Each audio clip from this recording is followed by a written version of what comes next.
हमारे ज़िंदगी में टाइम कम है और कमिटमेंट्स ज़्यादा, तो चलो बिना टाइम को वेस्ट किए अपने गोल पे फोकस करते हैं। पागलपन कोई रोग नहीं है, बल्कि ये लाइफ स्टाइल है सक्सेसफुल लोगों की। एक ऐसे ही पागल बंदा था जिसने ये साबित कर दिया कि सक्सेस होने के लिए कोई लुक्स की ज़रूरत नहीं होती है।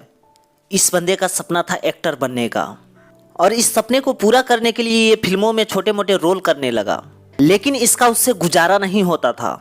इस बंदे ने अपना गुजारा करने के लिए वॉचमैन से लेकर कुक तक सारा काम किया, पर आज इस बंदे की नेटवर्क 150 करोड़ रुपए से भी ज़्यादा है। हाँ, मैं वही गणेश गायतोंडे की बात कर रहा हूँ, जिसे हम नमाज भाई के नाम से जानते हैं। ये सिर्फ एकलौते ऐसे एक्टर हैं जिनकी 8 फिल्में कांस फिल्म फेस्टिवल में डिस्प्ले हुई है। कहते हैं ना कि लहरों के साथ तो कोई भी तैर सकता है, लेकिन असली मर्द वही होता है जो लहरों को चीरता हुआ आगे निकलता है। जहां एक आम आदमी पढ़ाई के 2-3 साल बाद जॉब ना मिले तो फ्रस्ट्रेट हो जाता है, वहीं इस बंदे ने 12 साल इंतजार किया एक ढंग के पोजीशन के लिए। इसे ही कहते हैं अपने पैशन के लिए पागलपन, कि साला कुछ भी हो जाए उसे हासिल करना है तो करना है। और ऐसे पागलपन के सामने स्ट्रगल भी टिकने के लिए स्ट्रगल करती है। दोस्तों, ऐसे लोगों को थोड़ा भी फर्क नहीं पड़ता है कि लोग उनको क्या कहते हैं, और ना ही ये लोगों के बातों को बुरा मानते हैं। कोई कितना भी मजाक क्यों ना उड़ा ले, कोई कितना भी क्यों ना हंस ले, लेकिन वो ये वही करेंगे जो इनका दिमाग कहता है, जो इनको करना है। और ऐसे बनने के लिए भी ना जिगर भी फौलादी होना चाहिए। और यदि ऐसा बनना है तो दिल में आग, दिमाग में जिद और अंदर पागलपन हो तो कोई भी ऐसा बन सकता है। जहां एक आम आदमी को उनके अलार्म उठाता है, वहीं एक पागल आदमी को उसके सपने उठा देते हैं। अपने काम के प्रति पागलपन जीरो से हीरो बना देता है। तभी एक आम आदमी चाय बेचने वाला लड़का हमारा प्राइम मिनिस्टर बन गया है। इसलिए जो भी करना है उसे करने के लिए अपने अंदर एक आग होना चाहिए, एक पागलपन होना चाहिए कि साला मैं जो करूंगा वो सही ही करूंगा तो सही ही करूंगा। क्योंकि दोस्तों, क्रिकेट तो बहुत लोग खेलते हैं, लेकिन हर कोई विराट, सचिन और धोनी नहीं होता। एक्टिंग तो बहुत लोग करते हैं, लेकिन हर कोई अमिताभ बच्चन नहीं बन जाता। ये सब लोग इतना कुछ कर पाए क्योंकि इनको अपने काम के अंदर एक पागलपन था, एक जिद था, इनके अंदर आग था। दोस्तों, इंसल्ट तो सब लोगों की होती है, लेकिन एक पागल ही उसे अपनी मोटिवेशन बना लेता है।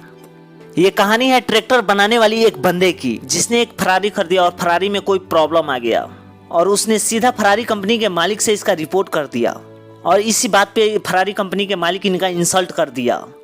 इस बंदे को ये बात इतनी बुरी लगी और इस बात को इस बंदे ने अपने दिल से लगा लिया और फरारी कंपनी को टक्कर देने के लिए खुद की एक कार कंपनी खोल लिया, और आज सारी दुनिया इस कार कंपनी की दीवानी है।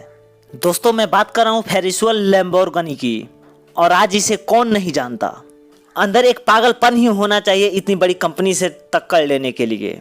ये कहानी जो सुनाने जा रहा हूँ, ये कहानी एक ऐसे स्ट्रगलर की है जिसकी पागलपन की कोई हद नहीं है। एक स्ट्रगलिंग एक्टर के पास ना काम था ना पैसा। इसको मजबूरी में अपने बीबी के गहने बेचने पड़े। असली मुसीबत तो तब आई जब इसकी मालिक ने पैसे के लिए इसको घर से निकाल दिया।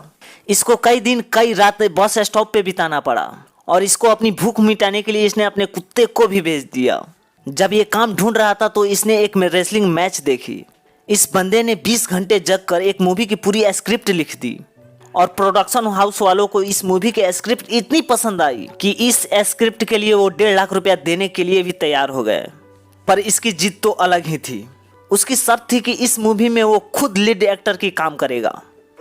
प्रोडक्शन हाउस वालों ने इस बंदे को मना कर दिया, और कुछ ही दिन बाद इस स्क्रिप्ट को $250 मिलियन मिलने लगे। लेकिन फिर भी इस बंदे की शर्त वही थी कि मैं ही लीड एक्टर की रोल करूंगा। और आखिरकार इसके पागलपन और जीत के आगे प्रोडक्शन हाउस वालों को झुकना ही पड़ा, और आखिरकार वो मूवी रिलीज हुई जिसका नाम था रॉकी, और ये मूवी सुपर डुपर हिट रही। और मैं बात कर रहा हूँ हॉलीवुड के सुपरस्टार सिल्वेस्टर स्टैलोन की, जिसने कभी $25 के लिए अपना कुत्ता बेचा था। आज उसकी नेटवर्क है $500 मिलियन की। ताकत सिर्फ जीतने से बाहर नहीं आती है दोस्तों, तुम्हारे मुश्किल हालात तुम्हारे ताकत को बाहर खींच लाते हैं। दोस्तों, पागलपन की यही निशानी है कि मुसीबतें थक जाएंगी इनके आगे, पर ये नहीं थकेंगे। दोस्तों, मुसीबतें आपको तोड़ेंगी और आपका पागलपन मुसीबतों को तोड़ेगा। बस ऐसे पागलपन अपने अंदर लाओ जो मुसीबतों को टिकने ही ना दे। दोस्तों, पागलपन उसे कहते हैं जब कोई हकलाने वाला बंदा सिंगर बनने की सपना देख ले। ये कहानी एक ऐसे लड़के की है जिसके सपने उसके सच्चाई से कभी मेल ही नहीं खाते थे। ये कहानी है एडी शीरैन की, जिसने सेफ अप यू और पॉप अप जैसे बहुत सारे सुपरहिट गाने गाए।